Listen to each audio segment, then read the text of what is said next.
Everyone, मैं आयुषी भार्गव मौर्य गुरु classes में आप सभी का स्वागत करती हूँ। ठीक है, कल हम लोग ने क्या किया था? कल हम लोग ने पढ़ा था प्रिंसिपल्स ऑफ डेवलपमेंट यानी विकास के सिद्धांत। आज हम पढ़ने जा रहे हैं विकास की अवस्था यानी स्टेजेस ऑफ डेवलपमेंट। सारी स्टेजेस पढ़ेंगे, एक एक करके पढ़ेंगे, सारी कैरेक्टरिस्टिक्स देखेंगे, क्या क्या उन स्टेजेस में होते हैं डेवलपमेंट, वो सबकी बात करेंगे। उसके बाद हम इनसे रिलेटेड क्वेश्चंस भी देखेंगे बेहतर अंडरस्टैंडिंग के लिए। तो चलिए शुरुआत करते हैं बिना देरी किए।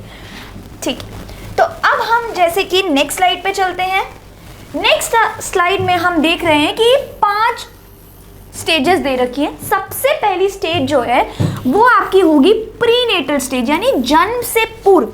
जन्म से पूर्व यानी हमारी जो स्टेजेस होती है वो 3 में डिवाइडेड होती है। जैसे प्रीनेटल, प्रीनेटल के बाद आती है नेटल, और नेटल के बाद हम देखते हैं पोस्ट नेटल।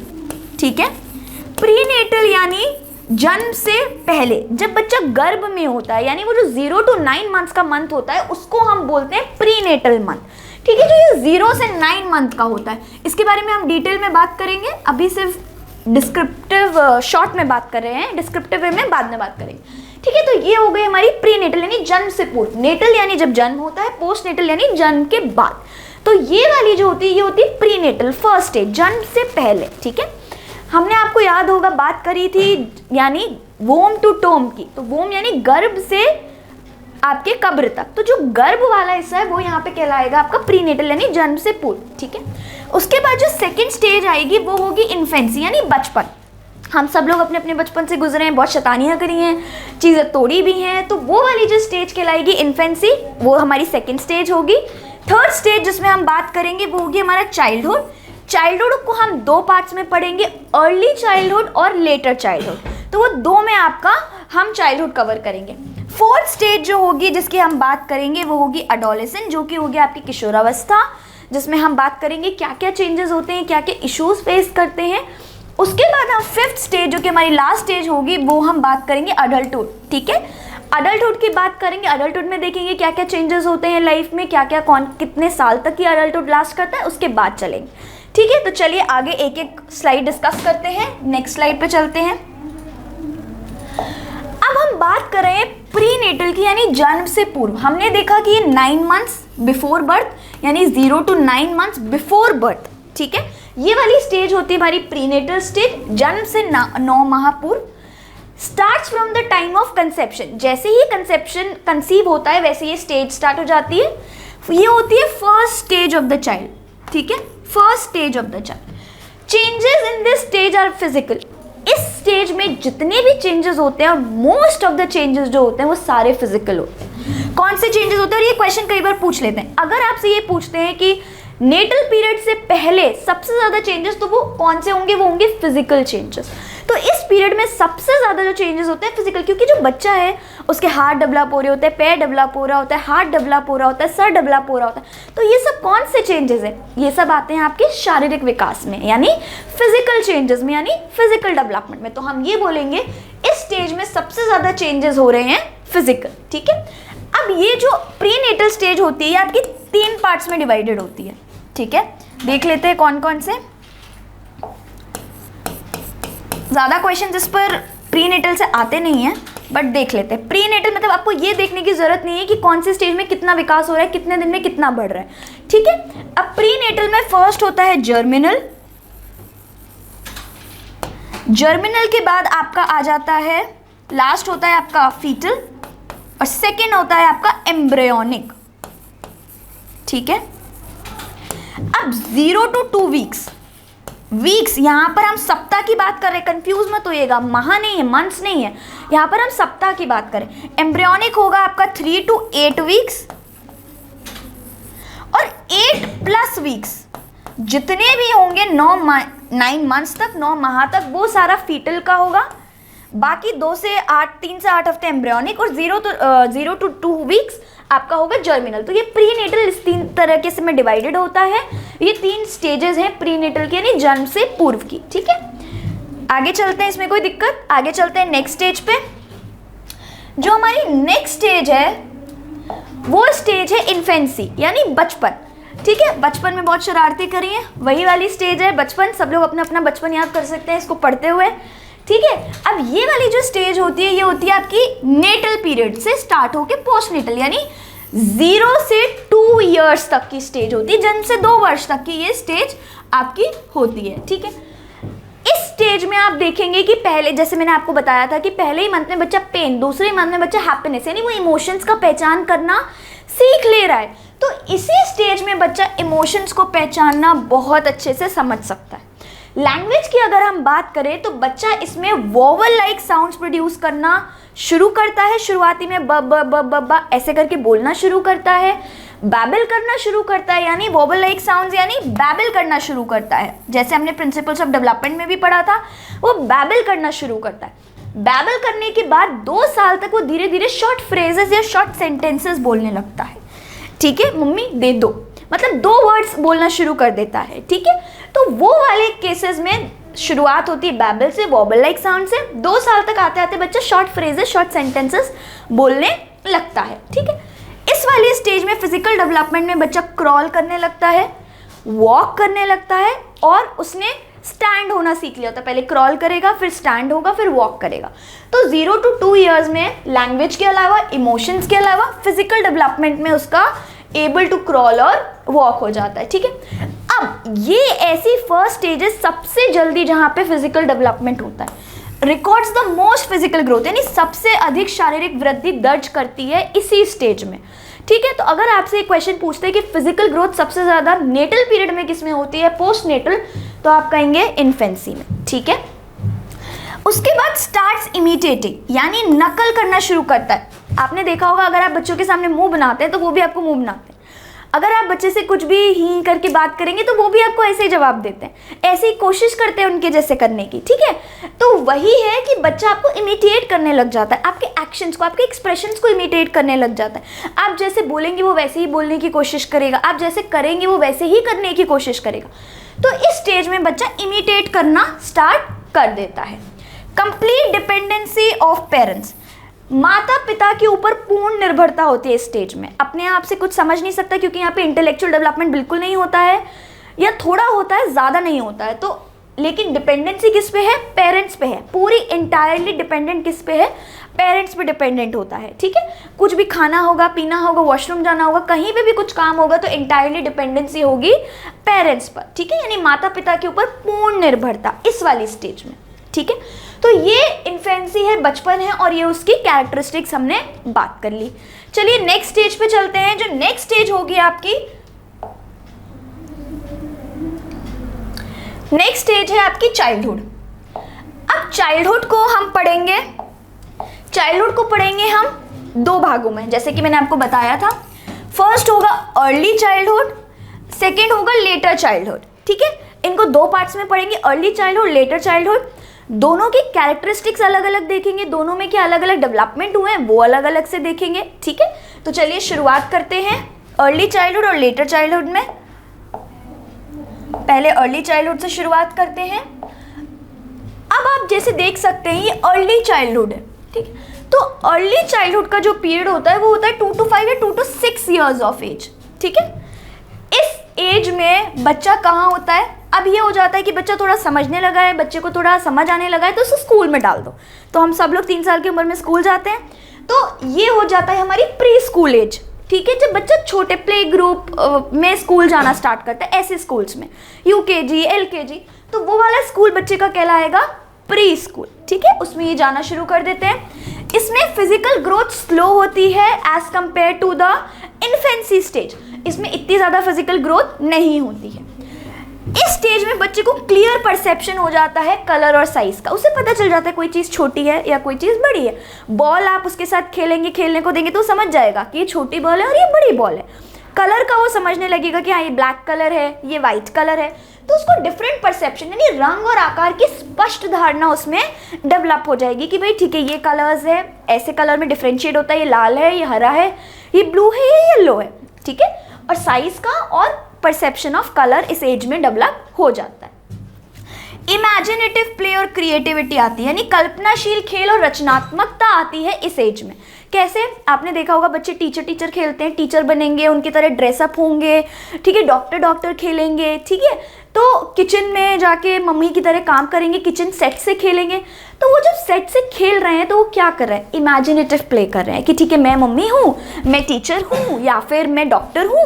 तो ये वाला जो प्ले कहलाता है, ये कहलाता है आपका इमेजिनेटिव प्ले, ठीक है।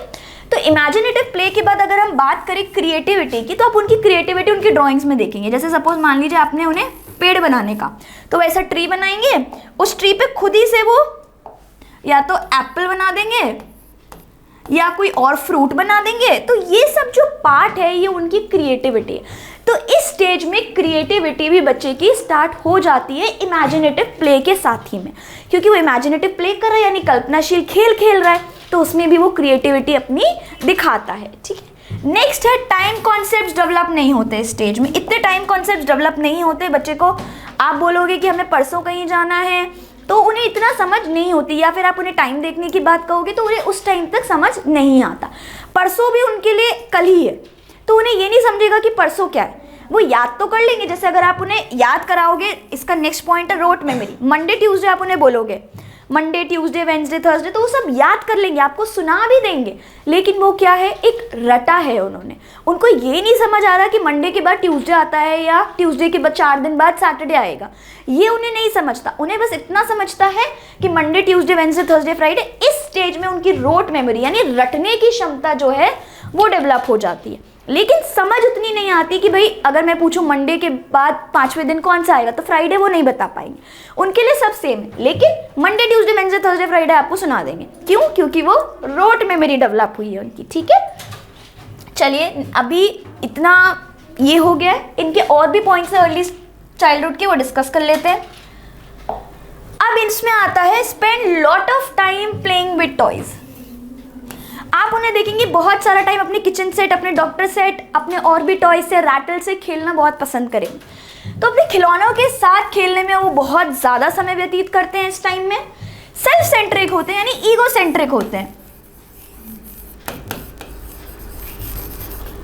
सेल्फिश भी आप बोल सकते हैं, ईगो सेंट्रिक या सेल्फ सेंटर्ड होते हैं।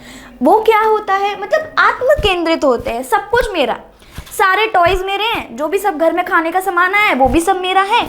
वो टॉयज किसी को देना भी नहीं चाहते, शेयरिंग नहीं होती इस एज में, मतलब डरते हैं कि अगर मैं उसे दे दूंगा तो वो मेरा लेके चला जाएगा। तो वो वाली चीज़ होती है इस एज में कि इसलिए हम उन्हें बोलते हैं कि भाई सेल्फ सेंट्रिक है या फिर ईगो सेंट्रिक है, ठीक है। इसीलिए हमने बताया है कि ये स्टेज या तो सेल्फ सेंट्रिक होगी या फिर ये स्टेज ईगो सेंट्रिक होगी, ठीक है। यहाँ तक कोई दिक्कत?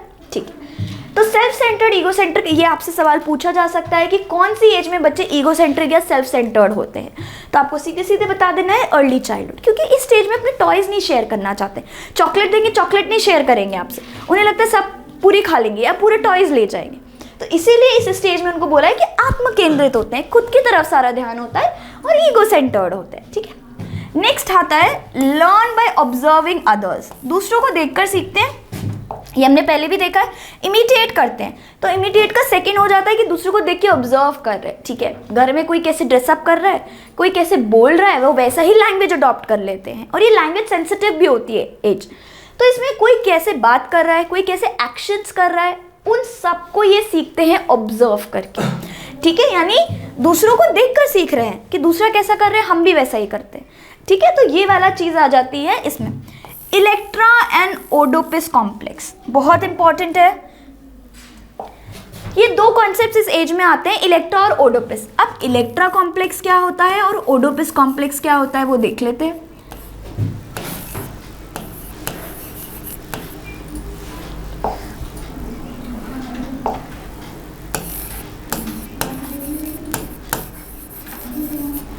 इलेक्ट्रा कॉम्प्लेक्स और ओडोपिस कॉम्प्लेक्स। इलेक्ट्रा कॉम्प्लेक्स होता है जब डॉटर यानी लड़की अपने फादर के लिए अटैचमेंट इस एज में डेवलप करती है। यहां पर हो रहा है अटैचमेंट, ठीक है। ओडोपिस कॉम्प्लेक्स में क्या होगा, ओडोपिस कॉम्प्लेक्स में होगा सन अपनी मदर के लिए अटैचमेंट डेवलप करता है। मतलब जो छोटा बच्चा होगा वो अपनी मदर के लिए अटैचमेंट डेवलप करेगा, जो छोटी बच्ची होगी वो अपने फादर के लिए अटैचमेंट डेवलप करेगी। Like they will feel more fond of, son will feel more fond of father mother and daughter will feel more fond of their father. So ये इलेक्टर ओडिपस कॉम्प्लेक्स भी इसी childhood, इसी early childhood में बच्चों में develop होता है।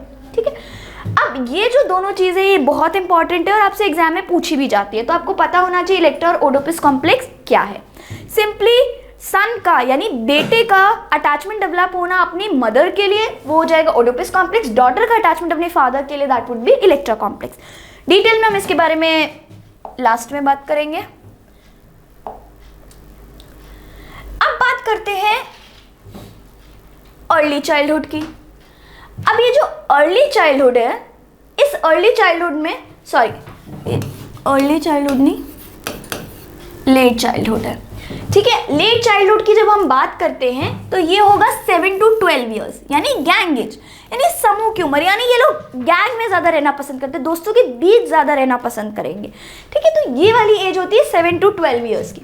इसमें बच्चा एलिमेंट्री स्कूल यानी प्राथमिक स्कूल में जाना शुरू कर देता है, first, second, third, fourth, fifth, six, seventh. तो एलिमेंट्री स्कूल में बच्चा जाना शुरू कर देता है, अपने साथियों के साथ अधिक समय स्पेंड करना पसंद करता है, फ़ोन पे बात करना, प्लेग्राउंड में खेलना, दोस्तों के साथ साइकिलिंग चलाने जाना, दोस्तों के साथ शाम में गेम्स खेलना।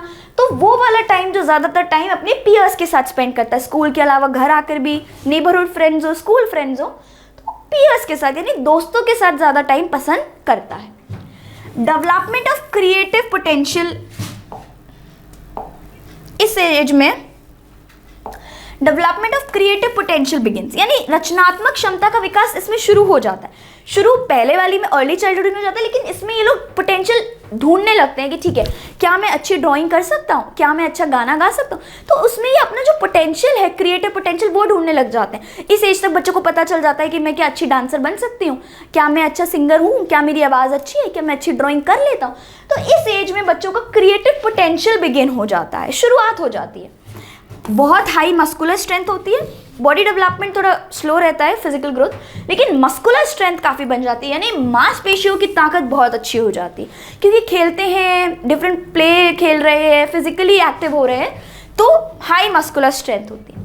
सोशली एक्टिव, जैसा कि हमने बात करी कि पीयर्स के साथ ज़्यादा टाइम स्पेंड करना पसंद करते हैं, इसीलिए सामाजिक रूप से भी सक्रिय हम इन्हें बोल सकते हैं कि सोशली एक्टिव है, क्योंकि ज़्यादातर टाइम किसके साथ स्पेंड कर रहे हैं, अपने फ्रेंड्स के साथ स्पेंड कर रहे हैं। ठीक है, खेलने में, उनके साथ फ़ोन पे बात करने में, उनके साथ साइकिलिंग करने में, तो ये सारा क्या हुआ, उनके साथ गेम्स खेलने में, तो ये सोशली एक्टिव है, मोर टाइम विद पीयर्स।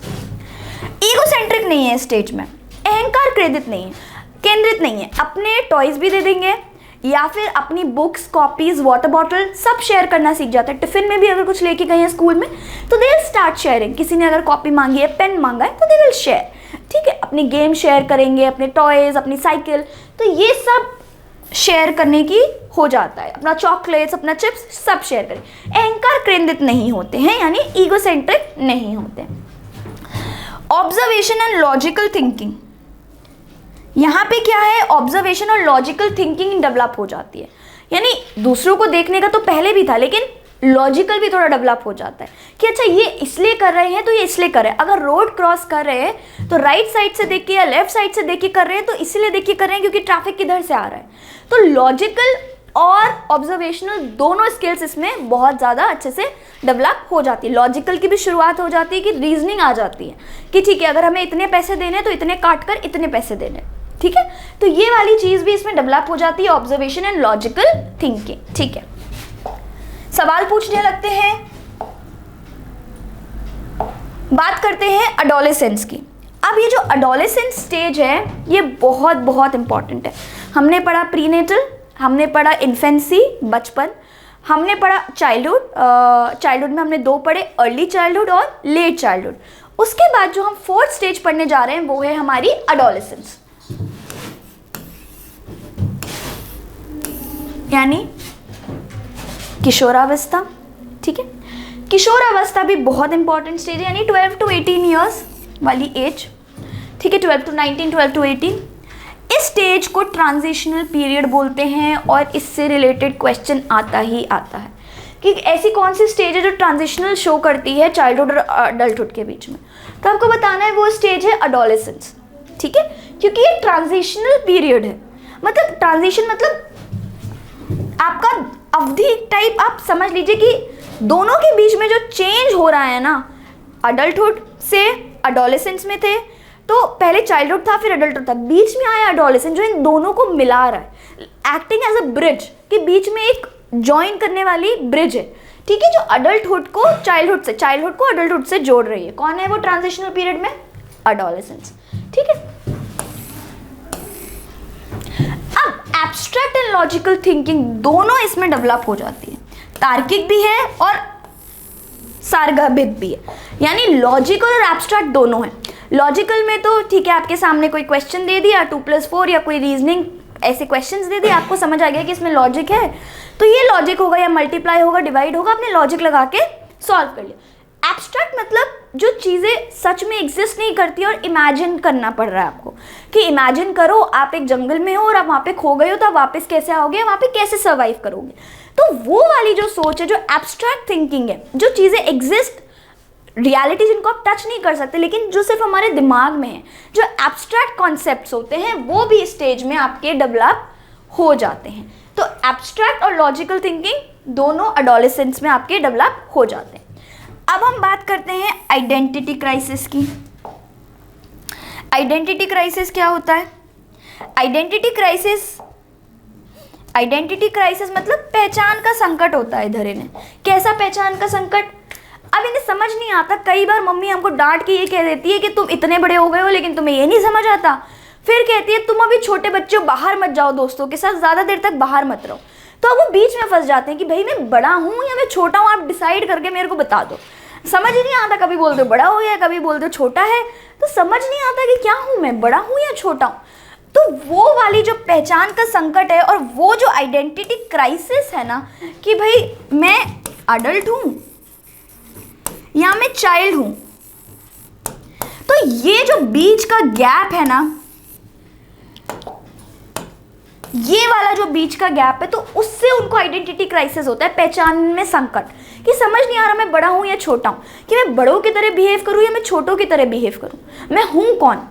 ठीक है, कई बार मम्मी बोल देती, पापा डांट के बोल देते समझ नहीं आ रहा इतना बड़ा हो गया। छोटे कई बार डांट के बोल देते तुम छोटे हो, अभी नहीं जाना बाहर, अकेले ड्राइव मत पे जाओ।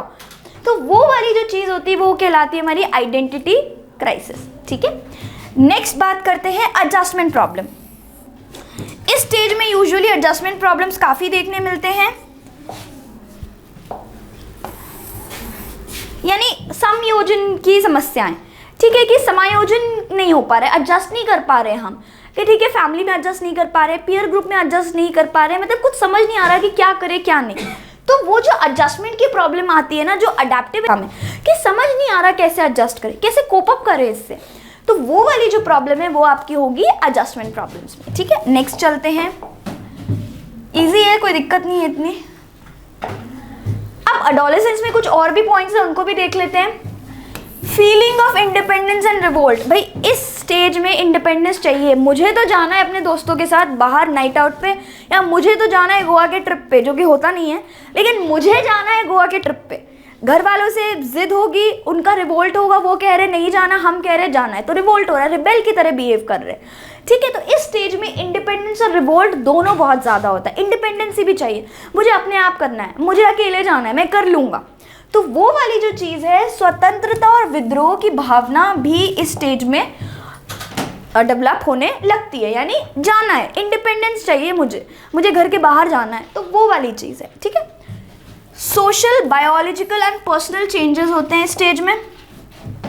पीयर ग्रुप में चेंजेस हो सकते हैं। बायोलॉजिकल क्योंकि हार्मोनल इन्फ्लुएंस बहुत ज़्यादा होता है, इसलिए बायोलॉजिकल भी बहुत सारे चेंजेस हो सकते हैं। मैच्योरिटी, ठीक है, अब हार्मोनल इन्फ्लुएंस के साथ साथ बायोलॉजिकल तो चेंजेस आते ही आते हैं, पर्सनल चेंजेस भी आते हैं, प्रेफरेंसेस में भी चेंजेस होते हैं, क्या पसंद है क्या ना पसंद है, क्या चीज़ खानी है क्या नहीं खानी है, क्या पहनना है क्या नहीं, वो सब चेंजेस भी होते हैं। कलर कौन सा फेवरेट है, गाना कौन सा सुनना पसंद है, तो ये सब पर्सनल, बायोलॉजिकल और सोशल तीनों एरियाज में एडोलेसेंस में बहुत ज़्यादा चेंजेस आपके होते हैं। स्टेज ऑफ अनरियलिज्म है, अवास्तविकता की अवस्था है ये। कैसे? यहाँ पे अपनी ही धुन में रहते हैं, अपनी ही दुनिया जो खुद की बनाई हुई होती है उसी में रहते हैं कि मैं तो ये हूँ, मैं तो वो, मैं तो ये कर लूँगा, मैं तो अंबानी बन जाऊँगा, मैं तो इतने पैसे कमा लूँगा, मैं तो इंडस्ट्री में चला जाऊँगा, बॉलीवुड इंडस्ट्री, तो वो मैं विराट कोहली बन जाऊँगा। तो ये जो चीज़ें होती है ना, ये होती है स्टेज ऑफ अनरियलिज्म, कि पता नहीं है कि हम कैसे करेंगे, कब करेंगे, लेकिन बस हमें करना है, सोचना है। तो वो रियलिस्टिक स्टेज नहीं होती, ये अनरियलिस्टिक स्टेज होती है, ठीक है, जिसकी हम बात कर रहे हैं कि स्टेज ऑफ अनरियलिज्म है, ठीक है। डे ड्रीमिंग, सिंस ये स्टेज है अनरियलिज्म की, कि अनरियलिटी होती है, यहाँ पे रियलिटी का थोड़ा नहीं होता है एडोलेसेंस में, तो डे ड्रीमिंग, दिन में सपने देख रहे हैं कि ठीक है ऐसे कर लेंगे, और इसमें वर्शिप ऑफ हीरो भी बहुत होता है।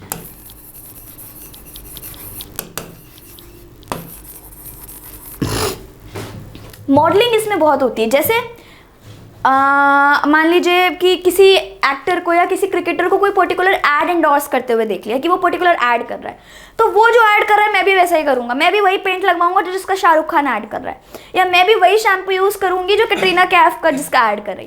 तो इसमें डे ड्रीमिंग के साथ वर्शिप ऑफ हीरो होने लगता है कि वही है मेरा हीरो और वो जो कर रहा है वही मैं करूंगा, ठीक है। तो डे ड्रीमिंग के साथ, स्टेज ऑफ अनरियलिस्टिक के साथ वर्शिप ऑफ हीरो भी इसका बहुत इंपॉर्टेंट एक एस्पेक्ट होता है। Attraction towards opposite gender, adolescence age है, अपोजिट जेंडर की तरफ अट्रैक्शन हो जाता है। तो ये सारे जो पॉइंट्स हैं ये सब किशोरावस्था में आते हैं, और ये सारी आपकी एडोलेसेंस एज की पॉइंट्स हैं। नेक्स्ट पे चलते हैं, लास्ट अडल्टहुड पे चलने से पहले हम देखेंगे ग्रैनविल स्टैनले हॉल ने एक बहुत इंपॉर्टेंट बात कही थी। उन्होंने कहा था जो एडोलेसेंस है वो पीरियड है ग्रेट स्ट्रेस और स्ट्रेन का। किसका पीरियड है? बहुत तनाव का काल है। ऐसा उन्होंने क्यों कहा था? आप कुछ सोच समझ के ही कहा होगा। तो ग्रैनविल स्टैनले हॉल ने एक बुक भी लिखी थी एडोलेसेंस, और यही एडोलेसेंस पे भी इन्होंने काफ़ी काम किया है। तो अब इन्होंने क्या कहा? इन्होंने कहा कि भाई जो एडोलेसेंस पीरियड है ना वो बहुत ग्रेट स्ट्रेस और स्ट्रेन का पीरियड है, मतलब बहुत ही ज़्यादा तनाव का पीरियड है एडोलेसेंस के लिए। अब उन्होंने ऐसा क्या कहा, क्यों कहा? आपको पता है एडोलेसेंस में बहुत सारी चीज़ें हम पहले पढ़े कि उसमें आपका आइडेंटिटी क्राइसिस होता है, आपका जेंडर के लिए, अपोजिट जेंडर के लिए अट्रैक्शन होता है, बायोलॉजिकल, हार्मोनल और बहुत सारे आपकी बॉडी में चेंजेस होते हैं, ठीक है। इंडिपेंडेंसी चाहिए होती है, रिवोल्ट कर रहे होते हैं, रिबेल कर रहे होते हैं। इन सब चीज़ों को मिला के पीरियड ऑफ ग्रेट स्ट्रेस और स्ट्रेन बन जाता है। समझ नहीं आता, आइडेंटिटी क्राइसिस हो रहा होता है कि मैं इधर जाऊँ या उधर जाऊँ, इंडिपेंडेंसी की बात करूँ कि रिबेल करूँ घर पे, समझ नहीं आ रहा कि क्या करूँ। जो चेंजेस, बहुत ही ज़्यादा चेंजेस हो रहे होते हैं, हार्मोनल भी, और एक रश हो रहा होता है हार्मोन्स का, और उसकी वजह से बायोलॉजिकल और भी बहुत सारे एरियाज़ में चेंजेस आ रहे होते हैं। तो इसीलिए उन्होंने कहा कि बहुत ही तनावपूर्ण पीरियड है ये, बहुत ही तनावपूर्ण काल है ये बच्चों के लिए, एडोलेसेंस एज में और एडोलेसेंस के लिए। और ये क्वेश्चन बहुत बार पूछ लेते हैं, ठीक है। तो ये बहुत ज़्यादा इंपॉर्टेंट है, बहुत ज़्यादा एग्जाम पॉइंट ऑफ व्यू से भी, ठीक है। आगे चलते हैं, लास्ट स्टेज है अडल्टहुड, वयस्कता, इसकी बात कर लेते हैं। ज़्यादा नहीं है इसमें कुछ, 18 to 60 ईयर्स की बात है कि 18 से प्लस आपका अडल्टहुड चलता है। फैमिली एक्टिविटीज़ पे फोकस रहता है, करियर, वर्क और करियर पे होता है। सबसे पहले जैसे हमने लास्ट स्टेज पढ़ी थी कि एडोलेसेंस अनरियलिस्टिक स्टेज में बच्चे रहते, स्टेज ऑफ रियलिटी है ये। यहाँ पे रियलिटी आपको दिखेगी, अनरियलिस्टिक नहीं होगा।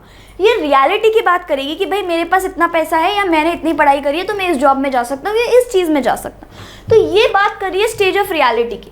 इसमें फोकस होता है वर्क और करियर पे कि मुझे अपना लाइफ सेट करना है, मुझे पैसा कमाना है, ये काम करना है और इस लाइन में करियर बनाना। उसके बाद ये फोकस करती है फैमिली एक्टिविटीज़ पे, यानी रिलेशनशिप पे, यानी मैरिज पे, यानी फैमिली बिल्डिंग पे, ठीक है। तो इसमें ये सारी चीज़ें आपकी हो जाती है। मैरिज पे फोकस करेंगे या फैमिली पे, ठीक है, यानी फैमिली बिल्डिंग पे।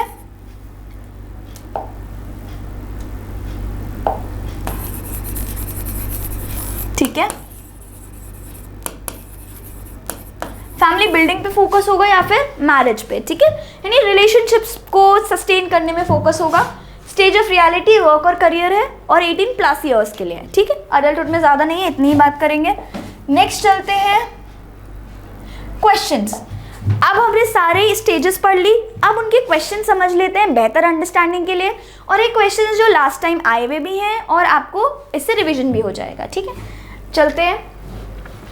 विच ऑफ द फॉलोइंग, कौन सा इनमें से सेंसिटिव पीरियड है पर्टेनिंग टू लैंग्वेज डेवलपमेंट। ये मैंने आपको बताया था जब मैं ये स्टेज भी पढ़ा रही थी कि इस स्टेज में बच्चा लैंग्वेज के लिए बहुत सेंसिटिव होता है, कि कैसी भाषा आप बोल रहे हो उसके लिए बहुत सेंसिटिव होता है। तो वो स्टेज है प्री नेटल, तो बिल्कुल नहीं हो सकती क्योंकि बच्चा पैदा ही नहीं हुआ है। मिडिल चाइल्डहुड, अडल्टहुड नहीं, समझदार हो जाता है।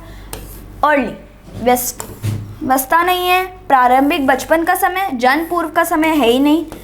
मध्य बचपन ये है आपका प्रारंभिक बचपन का समय यानी अर्ली चाइल्डहुड। अर्ली चाइल्डहुड जो पीरियड होता है वो लैंग्वेज डेवलपमेंट के लिए बहुत ही ज़्यादा सेंसिटिव होता है। ठीक है, कि आप कैसी भाषा यूज़ कर रहे हैं और बच्चे में कैसी भाषा यूज़ होगी वो इस पीरियड में बहुत ज़्यादा डिसाइड होता है। In which of the following stages, कौन सी ऐसी स्टेजेस हैं जहाँ पे children become active members of their peer group. ठीक है, यानी ऐसी कौन सी स्टेज है जहाँ पे बच्चे सबसे ज़्यादा एक्टिव हैं। ठीक है, किस अवस्था में बच्चे वयस्क समूह के सक्रिय सदस्य हो जाते हैं, देखते हैं। ठीक है, अर्ली चाइल्डहुड नहीं, चाइल्डहुड नहीं, अडल्टहुड नहीं, पूर्व बाल्यावस्था नहीं, बाल्यावस्था नहीं, प्रौढ़ावस्था नहीं, तो अडोलेसेंस यानी किशोरावस्था। किशोरावस्था यानी अडोलेसेंस में बच्चे सबसे ज़्यादा अपने पीयर ग्रुप के मेंबर्स होते हैं। ठीक है, उसमें सबसे ज़्यादा रहना पसंद करते हैं। ठीक है, नेक्स्ट क्वेश्चन पे चलते हैं।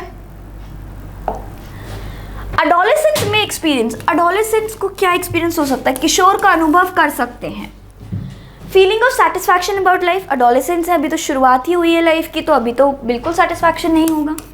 Feeling of fear about since committed in childhood, बचपन में किए गए अपराधों के प्रति डर के भाव, बचपन में जो गलतियां हुई हैं उनके अपराधों के प्रति नहीं। Feeling of self actualization, self actualization यानी आत्मसिद्धि के भाव, आत्मसिद्धि तो बहुत बाद में आती है। ठीक है, किसी किसी की तो आती ही नहीं है, तो जो सेल्फ एक्चुअलाइजेशन है वो तो बहुत बाद में आता है, तो यानी फीलिंग ऑफ सेल्फ एक्चुअलाइजेशन भी नहीं है।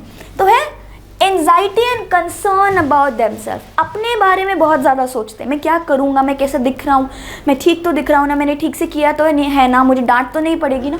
तो एंजाइटी और कंसर्न होता है अपने बारे में कि मैं आगे चल के क्या करूँगा, कैसे करूँगा, तभी तो डे ड्रीम करते हैं। ठीक है, तो इसी वाली स्टेज में होता है anxiety and concern about themselves, स्वयं के सरोकार। ठीक है, चलिए नेक्स्ट क्वेश्चन पे चलते हैं। नेक्स्ट क्वेश्चन है विच of the following age groups falls under the letter childhood category. ये तो बहुत आसान है, बाल्यावस्था श्रेणी, परवर्ती बाल्यावस्था श्रेणी के अंतर्गत कौन सा एज ग्रुप आता है, यानी लेटर चाइल्डहुड। 18 to 24 प्लस 18 तो आपका हो जाता है अडल्टहुड। 0 to 6 ईयर्स होता है आपका, 0 to 2 होता है इन्फेंसी, फिर 2 से 6, 2 से 7 आपका होता है अर्ली चाइल्डहुड, 11 to 18 आपका एडोलेसेंस, तो यानी लेटर चाइल्डहुड। 6 to 11 यानी 6 वर्ष से लेके 11 वर्ष तक की उम्र आपकी लेटर चाइल्डहुड में आती है। हमने 2 पढ़े थे, अर्ली और लेटर। अर्ली हो जाता है आपका इन्फेंसी, हमने देखा था 0 से 2 साल, फिर 2 से 6 साल हमने देखा था अर्ली चाइल्डहुड, 6 या 7 से 11 वर्ष या 12 वर्ष तक हमने देखा था लेटर चाइल्डहुड, फिर हमने देखा था कि 11 या 12 वर्ष से 18 साल तक हमारा हो जाता है अडोलेसेंस। तो लेटर चाइल्डहुड कौन सा हुआ, 6 to 11 ईयर्स यानी 6 से 11 वर्ष तक। नेक्स्ट स्लाइड पे चलते हैं। In middle childhood speech is more, middle childhood में स्पीच कैसी होती है, मध्य बाल अवस्था में भाषा के बजाय डैश के बजाय अधिक है। Mature, immature, animistic, socialised, socialised, egocentric नहीं, जीववादी, समाजीकृत, परिपक्व, अपरिपक्व, अहे केंद्रित एंड समाजीकृत। तो इसमें होगा in middle childhood speech is more egocentric rather than socialized. आप बताएंगे, इसका जवाब मैं आपके लिए छोड़ रही हूँ कि आपको बताना है कमेंट सेक्शन में कि इस सवाल का जवाब क्या है, मिडिल चाइल्डहुड में स्पीच कैसी होती है और कैसी होनी चाहिए। ठीक है, तो इसका जवाब आप देंगे चैट बॉक्स में। लास्ट क्वेश्चन है, लास्ट क्वेश्चन पे आते हैं। The period that initiates the transition to adulthood, ये मैंने बताया था बहुत इंपॉर्टेंट, और इसकी हमने बात करी थी कि ऐसा कौन सा ट्रांजिशन फेज है जो आपको चाइल्डहुड और अडल्टहुड, चाइल्डहुड और अडल्टहुड में लिंक करता है, जो चाइल्डहुड से अडल्टहुड में एक ब्रिज बना रहा है, वो कौन सा फेज है? तो वो हमने बात करी थी, वो कौन सा फेज था? वो फेज था आपका अडोलेसेंस। अडोलेसेंस की बात करी थी हमने। तो जब हमने अडोलेसेंस की बात करी थी, ठीक है, तो मिडिल चाइल्डहुड तो नहीं हो सकता, प्री ऑपरेशनल भी नहीं हो सकता, एंड चाइल्डहुड भी नहीं हो सकता, यानी मध्य बाल अवस्था नहीं है, पूर्व क्रियात्मक अवधि नहीं है, किशोर अवस्था नहीं, यानी आपका बाल्यावस्था की समाप्ति नहीं है, यानी किशोर अवस्था, यानी अडोलेसेंस है, जो कि ट्रांजिशन पीरियड है चाइल्डहुड से लेकर अडल्टहुड में। ठीक है, ये आपके कुछ सवाल हैं। हमने स्टेजेस ऑफ डेवलपमेंट कर ली, प्रिंसिपल्स ऑफ डेवलपमेंट कर लिए, ग्रोथ और डेवलपमेंट कर लिया। ठीक है, तो उसके साथ हम सारे क्वेश्चंस भी करें, आगे हम और भी क्वेश्चंस करेंगे आपकी ज़्यादा से ज़्यादा प्रैक्टिस के लिए, सिर्फ क्वेश्चन सीरीज भी करेंगे ज़्यादा से ज़्यादा आपकी प्रैक्टिस के लिए। आज के लिए बहुत है, इसको दोबारा देखिएगा। ठीक है, मौर्य गुरु क्लासेस में जुड़ने के लिए धन्यवाद।